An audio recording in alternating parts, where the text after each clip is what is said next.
So the British are in a very, very tough spot. They're losing all their wars, and they could lose most of their overseas colonies here. I mean, not only are they visually kind of screwed here. I mean, they've got obviously a small colony in the northern part of South America, and Brazil is doing a good job of going after what is this, British Columbia or something like that. British Columbia, yes. And then obviously, you know, all of North America pretty much is at war with the British. But that's not even the worst part. In the subcontinent of India, they might be doing a little bit better. You know, but they don't really need to worry about. Wait a second, this is their. This is their ally, I believe, right? Is that their ally? Wait a second, I'm very confused. Is this a ally, or is this like a part of their nation? Well, either way, nonetheless, they're screwed on the British Isles as well. They've been completely occupied by the USA, which is crazy. Ireland is also here, and they have a few claims. Let's see, what is this actually? Let's just go ahead and start to press play, because they're going to be. It is going to take a while before there's definitely going to be some time. British Columbia, I don't know if the requirements to grab your peace deal, if it's doubled by the amount of. So I'm looking at that second war: British Columbia, Mexico, the USA, Newfoundland, British West Indies, all those. I'm wondering if, because all of them are in the same war, if they need more war score to get all their independences. I don't know. I don't know about that. That seems right, because I believe the number is about 25%. For some reason, that's what's in my head. Maybe it's 30% to get your independence, but for some reason, I think it's in the 20s. Anyways, did we ever figure out what's going on here? They've got a truce with Great Britain. Did they just get their? Did they just get their independence or something like that? I don't know. United Arab. I have no idea. Interesting. Well, nonetheless, Persia's already going after that land. Or at least they're trying to improve opinions of each other. Forget about Persian Oman. So Persia's starting to expand their borders, and again, that will be the big Middle Eastern war that I've been waiting for quite a long time. Excuse me, the Ottomans. Ooh, and actually, the Ottomans are now allied to. Wait a second, isn't that a vassal? I believe it's called Khiva. They started off as a vassal of Russia. Russia might have released it on purpose, or what? Didn't they start off? I thought so. Maybe I'm smoking crack, but whatever. They are no longer vassal under Russia. Now the Ottomans have two different fronts bordering Persia. This is actually a really good alliance to have when fighting the Russians, though. Even it's just going to distract the Russians. Obviously, the Russians are going to be able to deal with this country quite easily. But anyways, that big Middle Eastern war I'm waiting is going to start to gear up, because, I mean, obviously it's probably going to go for the Ottomans. It's still going to... the Ottomans have the huge advantages just because of their territory. But still, it will be entertaining to see how Persia and the Persian AI tries to deal with that. They still have time. They still actually have a lot of time. Independence supported by Persia. Okay, well, there you go. Persia's supporting the nation here within their lands. They could go after Punjab. Punjab has no alliances, so it could be just one-on-one. Does Persia have any alliances? They do, but only with... yes, the smaller African nation. Very interesting to see a lot of the Middle Eastern countries finding African tribes to ally to. I don't know if that it kind of is showing their desire to expand within this continent or what. But if I was Persia, they need to get like allied to someone like Russia. That would be an excellent alliance. But let's go and check on that opinion. We should go and check on that. Okay, so the Russians don't really like Persia. Yeah, that's not too good. And they're dealing with a whole bunch of things. As Russia, of course, you have to deal with you're just so expansive. You've got pretty much the Chinese here all the way in the east, and you have Austria, Prussia, the Ottomans. Ooh, and you're dealing with rebels, it looks like, as well. What kind of rebels are these? And we already know, so that's one thing that we got cleared up in this campaign. Is for this, at least for this Victorian era starts, rebels will break countries, and I love that. I hated the present day mod never had rebels that broke countries, and no new nations popped out of successful rebels. Did you peace out with somebody? You did with Nepal, I believe, and Nepal grabbed a huge chunk out of British India. Actually, British. Oh, there's only two wars left. So what else happened? Did anything? So none of the independences occurred. No independences. So a lot of smaller things, really, it looks like. I think you've lost probably a chunk out of British India, obviously. A new smaller nation in India is now going after the British. But yeah, so it does seem like I think you need a lot more war score.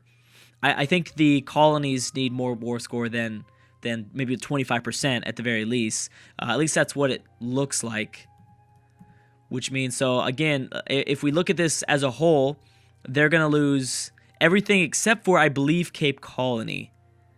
And more than likely, Cape Colony will stay under the British control, only because, well, if they only have one colony left, they're going to be pretty focused on keeping a hold over that colony.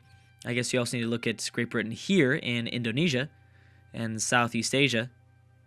This has already been occupied. But that's the big war that we're waiting for. British Columbia, Mexico, USA, Newfoundland. That's the big independences. So what is going on here? I'm guessing they just can't do anything. They haven't built anything. They can't do anything. Is this Denmark? Yes, this is Danish lands. Okay, just wanted to make sure. Still waiting for, I'm sure it's only a matter of time before Denmark eventually gets destroyed out of at least continental Europe. They'll be safe. They'll be safer. I don't think I talked about this. The Ottomans, obviously, they annexed their vassal here in North Africa, so they're on point. They're on point to be really, really fast.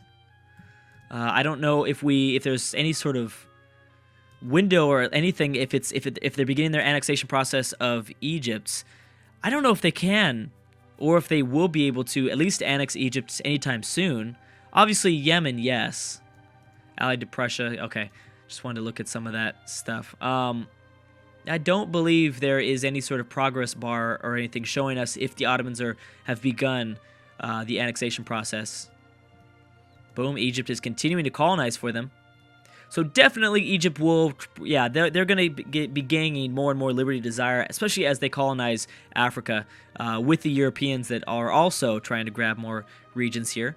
Africa is going to be such an entertaining part of the campaign. I completely forgot about this region, or I guess the continent, and not really. I didn't forget about the continent, obviously, but I did forget that it was going to be entertaining to see, you know, the natives colonize, the Europeans colonize, the nations of the Middle East. Who knows who else could colonize? There's a pretty big possibility here, as well as, you know, you want to see like who exactly is going to break away from their homeland. Is the war over? Nope, it's still going on. Hey, wait a second. Wait a second here. Oh, never mind. Okay, I got confused. Wait, so if now, okay, now I'm getting a little bit confused because I just checked on Newfoundland's war score with the British, and they're at 0%. So does that mean that the war leader, which I believe is British Columbia, do they have to request for this nation to also become independent? It doesn't matter because we just saw them form up right there. Bam, Canada is here. British Columbia is technically still a part of the British Empire. That is very strange. Was it just? Wait a second. This is very interesting. So who gained their independence then? Belgium going hard in South Africa. Good for them. Okay, and then Australia has formed. All right, but neither did the British Pacific. They didn't get their independence either. So only 2 nations look like they got released. This isn't the worst thing ever for the British. I thought they'd lose everything. I really thought they were going to lose everything. So they're going to gain back, obviously, their control over the British Isles. They still have their personal union with Hanover, as well as improving. Where's the colonial? Has the colonies Cape Colony? Right now it says they only have Cape Colony, which is strange. Is what's going on with British Columbia then? Very interesting. Kind of confused about this. So is this an independent nation? Maybe it is. Maybe it is an independent nation. Oh, I think it is. It's just for some reason still called British Columbia. Yes, that is independent, and it just had decided to go with. I'm guessing so that answers our question. I posed this question earlier in the campaign, asking what was going to happen to British Columbia. Who would take the name of Canada if they both achieved independent status at the same time? So just because some of these colonies are still under the name British, you know, whatever, okay, this is still Great Britain territory. This is still British territory. as well as we have Central America, still British territory.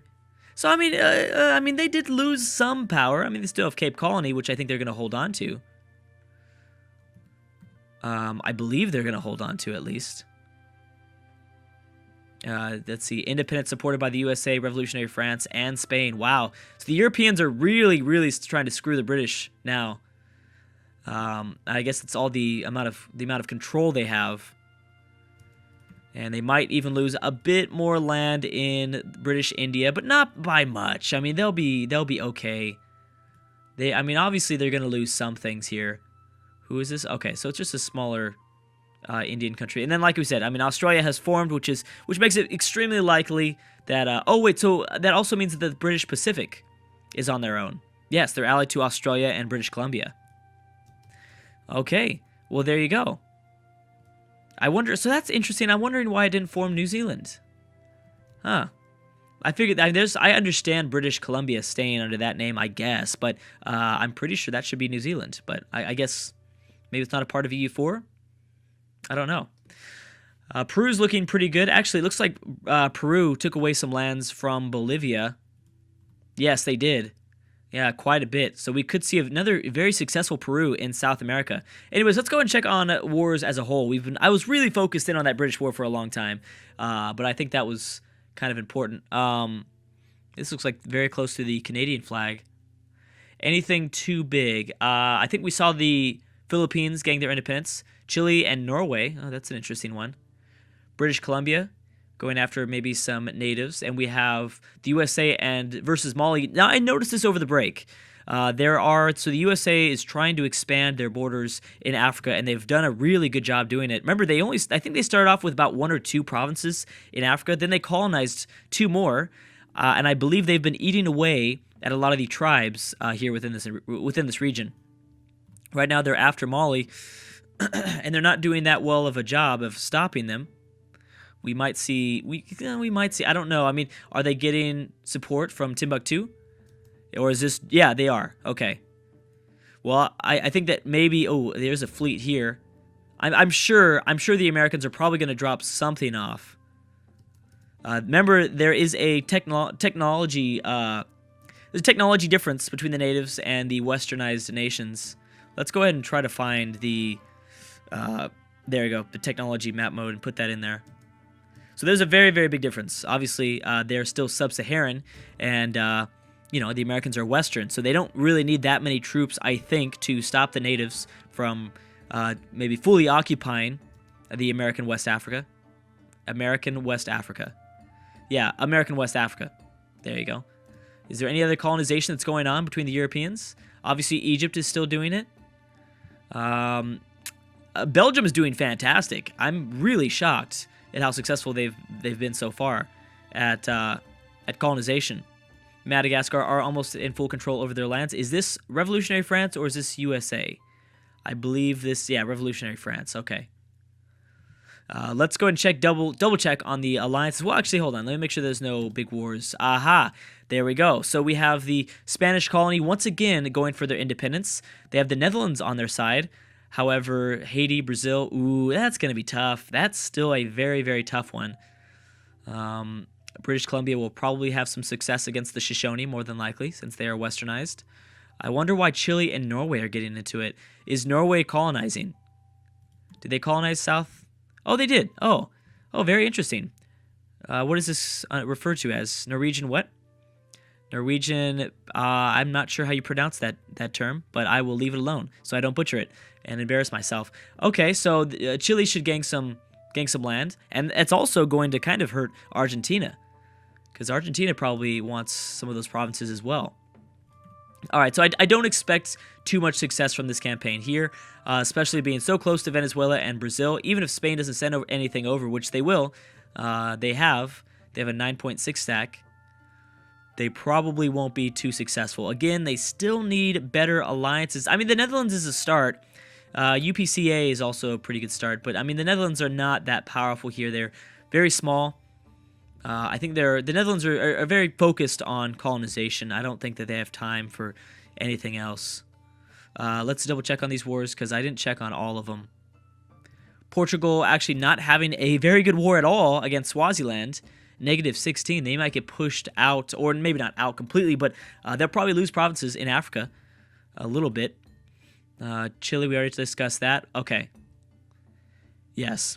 Let's go and check in on some alliances that are going on. Russia has no alliances. Very, very interesting. There's a royal marriage with somebody from kind of the south. Anything else? The British. So did the British get? So the British are now allied to Sweden. We saw that they had a royal marriage before. That's a pretty good alliance, especially because that kind of doubles, almost, or not doubles, but that really, really helps their navy. But the British don't really need I guess a friend with another strong fleet. The British fleet, I'm sure, starts off this campaign with like the strongest. I'm sure they start off this campaign or this timeline with the strongest fleet in the world, I guess. But I guess, I mean, that's cool. I don't know why. I think that your alliances should be more global. I don't know how long Ireland is going to stay independent. I would personally believe not very long, especially if they don't get some sort of independent support from someone like Revolutionary France or Spain. I do think it is likely that is to occur. Who are they improving? They're not really doing anything with their diplomats. Maybe if they had sent over a diplomat to, I don't know, improve their relationship with Revolutionary France, we could see something like that, but I guess not. No big alliances for the Europeans, which is interesting. I guess Spain has some. They have, okay alliances. Portugal either. Well, Portugal's allied to Brazil and the Congo. That's pretty smart. Although, I mean, they're not going to help very much if Spain decides to go after them, which is really likely, I would say. Now, what are some of the Italian minor nations doing? And I'm wondering if we ever will see Italy form. Papal State allied to Austria. Yeah, Papal State has some pretty good alliances. Tuscany also allied to Austria.